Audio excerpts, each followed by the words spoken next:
Tarihte henüz benzeri yapılamamış mucizevi bir cami. Osmanlı döneminde yapılan bütün camilerin atası. Duvar hatlarındaki şifrelerin sırrı hala keşfedilemeyen sırlı mabet. Caminin yapılacağı yeri bizzat Resulullah Aleyhisselatü Vesselam'ın gösterdiği muhteşem yapı. Somuncu Baba'nın 3 kapıdan aynı anda çıktığı kutsal mekan. Hazreti Hızır Aleyhisselam'ın içinde namaz kıldığı cami. Bursa Ulu Camii'nin tüyler ürperten gizemli tarihi ve sırları.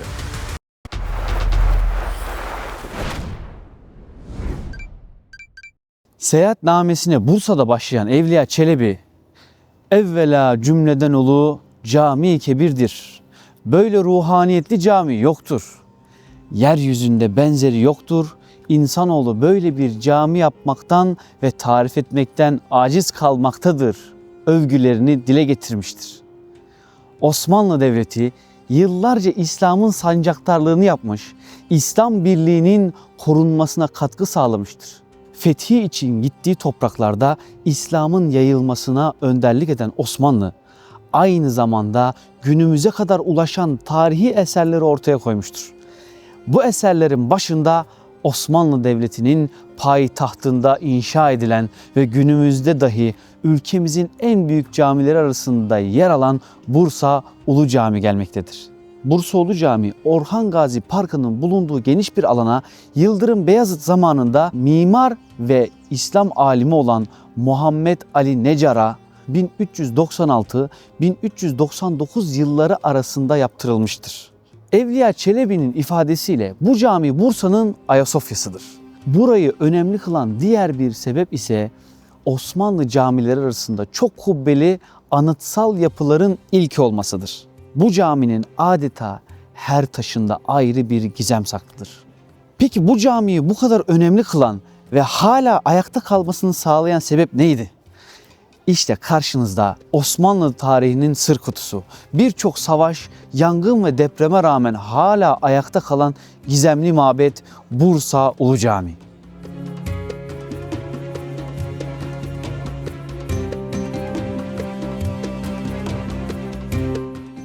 Sultan Bayezid'in adağı. Takvimler 1396 yılını gösteriyordu. Rivayete göre Sultan Bayezid, Nibolu zaferi öncesinde savaşı kazanmak için Allah'a dua etmiş ve 20 cami yaptırmayı adak olarak adamıştı. Zaferden sonra damadı Emir Sultan'ın önerisiyle 20 cami yerine 20 kubbeli tek bir cami yaptırmaya karar vermişti. Savaş kazanılmış ve yapılan istişare sonucunda zaferden elde edilen gelirlerle Ulu Cami'yi yaptırma kararı alınmıştı. Caminin yeri ve rüya. Tarihe adını geçirecek olan bu caminin nereye yapılacağı konusu araştırılırken, Seyit olan Emir Sultan Hazretleri, rüyamda dedemin yani Resulullah sallallahu aleyhi ve sellemin bana gösterdiği yere yapacağız der. Ve bugünkü Ulu Cami'nin yerini bizzat kendi gösterir. Sultan Bayezid mimarları toplar. Mimarlar cami için bugün Ulu Cami'nin bulunduğu mevkide karar kılarlar. Söz konusu arsa üzerinde evi ve bahçesi olanlara ise başka yerden benzeri yerler verilir. Hatta hakka girmemek için arsa sahiplerine bir miktar altında verilir. Evini satmayan yaşlı kadın. Caminin yapılacağı yerde yaşlı bir kadıncağız, "Evim de evim" feryadını tutturur. Ne kadar değerinin üzerinde ücretler verilse de omuz silker, bütün tekliflere olmaz der. Önce vezirler, sonra bizzat sultan kadının ayağına gider. İkna etmeye çalışırlar. Fakat yaşlı kadının kararından dönmeye niyeti yoktur. Hiç hesapta olmayan bu pürüz Sultan Bayezid'in canını sıkmıştır. Hatta divanı toplamış, çözüm yolu aramıştır. Kadılar, mülkiyet onda olduğu için satıp satmamak onun kararında.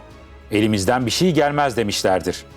İslam hukukuna olan bağlılıklarından dolayı Sultan Bayezid ve diğer devlet büyükleri arsayı zorla almamışlardır. Daha sonra inşaat tamamlanınca birkaç yıl kadının evi caminin ortasında kalmıştır. İlerleyen zamanlarda yaşlı kadın vefat edince ev mirasçılarından satın alınmıştır. Fakat vaktiyle kadının rızası olmadığı için padişah o kısmın ibadet yeri olmasını istememiş ve bu alan 1630 yılına kadar boş bırakılmıştır. Daha sonra bu boş bırakılan yere İstanbul'dan sürgün gelen Çelebizade Abdülaziz tarafından 1630 yılında şadırvan yaptırılmıştır. Şadırvanın yapısı 33 yerden akan muslukları barındırır ve adeta bir tesbihat oluştururlar. Şadırvanın içindeki su Uludağ'dan Pınarbaşı'na, oradan da Ulu Cami'nin içindeki şadırvana gelir.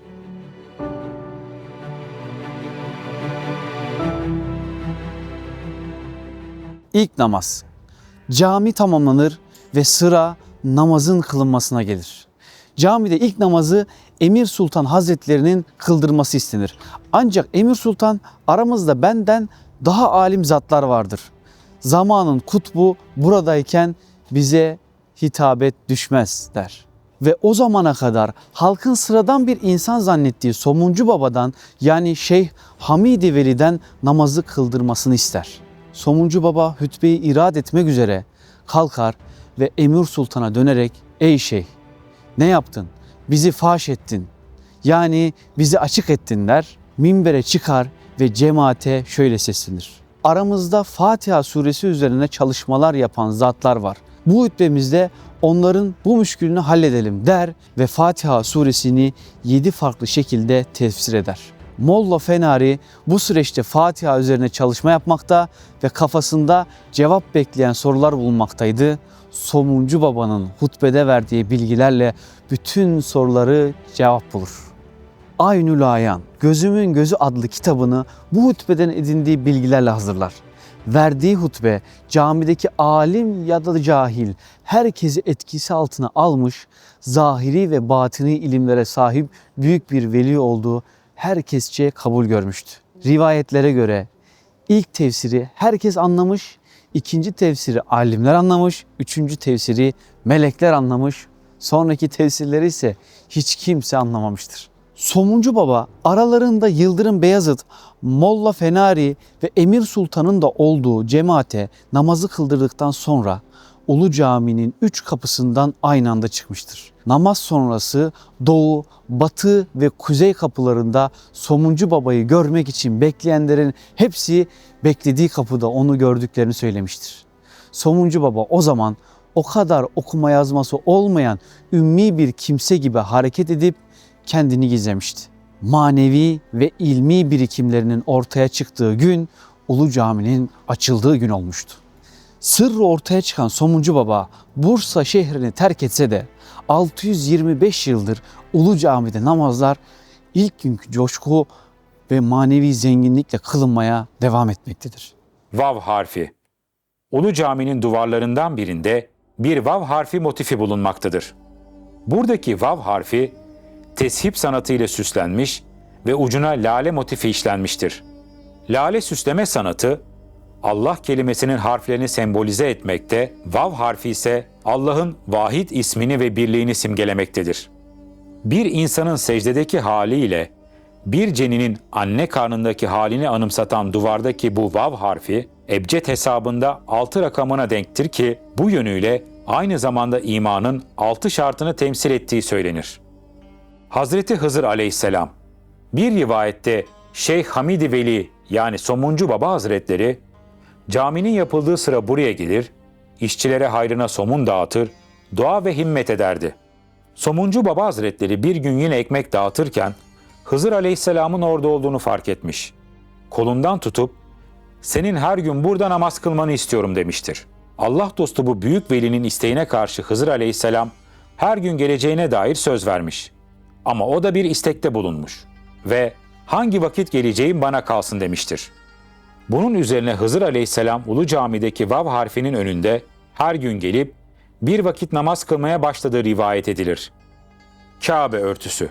İmam odası bitişiğinde doğu kapısı tarafında yüksekçe bir yere asılan siyah örtü, Kabe kapısının örtüsüdür. Mısır seferinden sonra halife olan Yavuz Sultan Selim, Kabe'nin örtüsünü İstanbul'dan gönderilen yeni örtüyle değiştirmiştir. Yavuz, eski örtüyü ise Bursa'ya getirtip Ulu Cami'ye hediye etmiş ve kendi elleriyle taşıyıp asmıştır. Saf altın iplik ile üzerine ayetler işlenmiş olan örtü, yüzyıllar boyunca kararmadan kalmıştır. Ancak caminin rutubet alması üzerine işlemeleri dökülmüş olduğundan günümüzde ayetler parlak ışık altında görülebilmektedir. Minberdeki gizem. Ulu Cami'nin minberinde bir takım gizemler bulunmaktadır. Bu caminin muhteşem minberinin ustası Hacı Muhammed bin Abdülaziz, Kur'an-ı Kerim'deki ayet sayılarına karşılık gelen 6666 adet parçayı tutkal ve çivi kullanmadan geometrik şekilde oyarak kündekari birbirine geçme tekniği ile minberi yapmıştır. Minberin doğu yönündeki geometrik işlemelerin Güneş ve etrafındaki gezegenleri simgelediği, aralarındaki uzaklıkların gerçek uzantıları ile orantılı olduğu, batı yönündeki işlemelerin ise galaksi sistemini simgelediği keşfedilmiştir.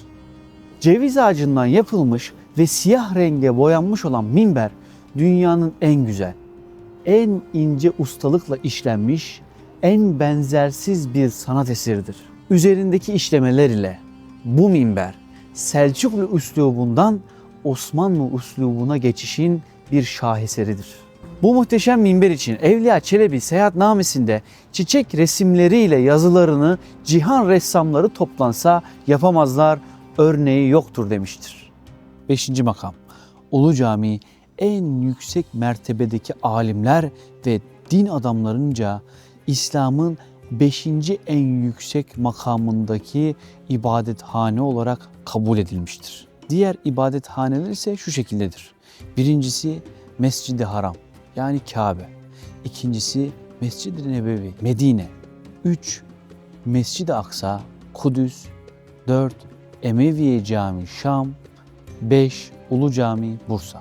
Duvardaki yazılar. Bu mübarek mabedin duvarlarında ve kolonlarındaki levhalarda en usta hattatların el yazması, orijinal eserlerinden ayet-i kerimeler, esmalar, dualar ve hadis-i şerifler yer almakta ve her birisinde ayrı bir sır olduğu söylenmektedir.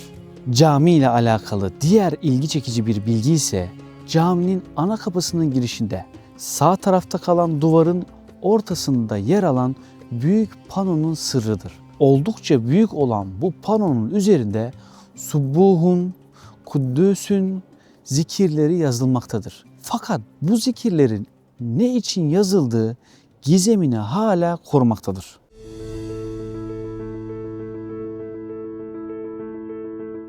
Osmanlı mimarisinde Ulu Cami, çok kubbeli cami formunun ilk ve en büyük örneğidir. İbadet alanı açısından Bursa Ulu Camii rakipsizdir. Somut bir rakam vermek gerekirse, Cuma namazlarında 5000 kişi aynı anda cami içinde namaz kılabilmekte, bir de avlu cemaatini düşündüğümüzde bu rakam 10.000'i rahatlıkla bulmaktadır. Yüz ölçüm olarak hesapladığımızda dıştan 3795 metrekare, içtense 3165 metrekaredir. Caminin 2 minaresi vardır. Kuzeybatı köşede yer alan minare Yıldırım Bayezid döneminde, kuzeydoğudaki minare ise Çelebi Sultan Mehmet döneminde yaptırılmıştır. Ulu Cami'nin hemen hemen eşit büyüklükteki 20 kubbesinin ortasındaki şadırvanın üstündeki kubbe açık olarak bırakılmıştır. Telle örtülü bu orta kubbeden giren yağmur damlaları havuzda toplanır, yukarıdan gelen ışık ise camiyi aydınlatır. Aynı zamanda şadırvanın üzerindeki bu kubbe içeride bir hava akımı oluşturur, içerideki partikülleri temizler, böylece havayı ısıtma ve soğutma görevi görür.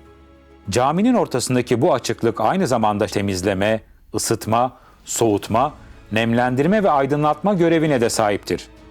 Bu teknikler aynı zamanda Selçuklu döneminde askeri kışlalarda kullanılan bir yöntemdir. Şadırvanı yapanlar bu teknikler sayesinde cami içindeki yazıları korumayı da hesaplamıştır. Çünkü şadırvandan akan su nemlendirme özelliği sağladığından bu yazıların akmasını önlemektedir. Şadırvanın yapılış nedenlerinden bir diğeri, buradaki su sesinin akıl hastalarına iyi gelme özelliğidir. Fakat günümüzde bu kubbe camekanla kapalı olduğundan dolayı sadece aydınlatma görevini görmektedir. Osmanlı Devleti'nin kuruluşundan tam 100 yıl sonra açılan Bursa Ulu Camii, 20 kubbeli geniş iç mekanıyla Selçuklulardan beri süregelen Ulu Cami modellemesinin en gelişmiş örneği, hatta zirvesidir. Ulu Cami birçok savaş, yangın ve deprem atlatmıştır. 1855 yılında meydana gelen depremde ise caminin 18 kubbesi çökmüş, sadece batı minaresinin dibindeki kubbe ile mihrap önü kubbesi ayakta kalmıştır. 1889 yılına gelindiğinde ise çıkan bir yangında minarenin ahşap olan külahları yanmış, sonrasında kâir olarak yeniden yapılmıştır. 1959-1961 yıllarındaki onarımlarda sıvalı olan duvarlar kazınmış, kuzey yönündeki kapı da aslına uygun olarak yeniden yapılmıştır. Ulu Cami bu kadar talihsiz olay geçirmesine rağmen ihtişamını hala korumaktadır. Ulu Cami'ye dair daha çok söylenecek söz, yazılacak yazı vardır. Fakat cami için bilinen en güzel dörtlüklerinden birisi şudur: özellikle Ulu Cami şehrin merkezidir. Alemler adeta bu kutlu cami etrafında dönmektedir. Camiyi görenler cennet budur derler. İçine girenler çıkmak istemezler.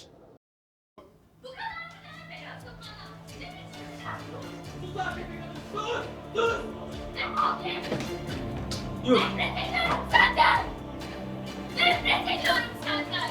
Bir daha yüzümü göremeyeceksin. Defol git.